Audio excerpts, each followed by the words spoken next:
96% of the stuff that I'm doing is comparatively a waste of time. You did something that was kind of different, which was like applying the Pareto principle to itself. So Yes. you talk about the 64-4 principle, and that's like a really compressed idea that I think it was really amazing.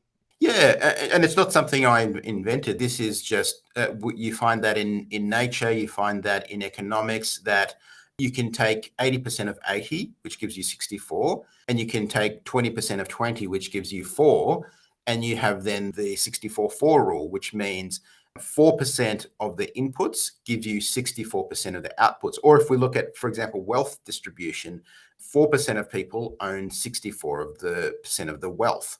And so this is something that we see all across nature, all across economics. We see 80-20, but we also see 64-4. And to me, that was really, really powerful, because that means that most of my result comes from 4% or maybe even less of my inputs. So that means that 96% of the stuff that I'm doing is comparatively a waste of time. So I need to figure out what that 4% do more of that, because that's going to be a force multiplier in my business and in anything that I do. So in almost anything that you do, it's that 4% that really matters most. It's in business, it's in relationships, it's in nature, it's in all of those sorts of things. The small percentage of things that you did that made most of the difference. So that to me was fascinating. And that to me is something that I think about a lot. I think, what's that minimum effective dose that's going to give me most of the result?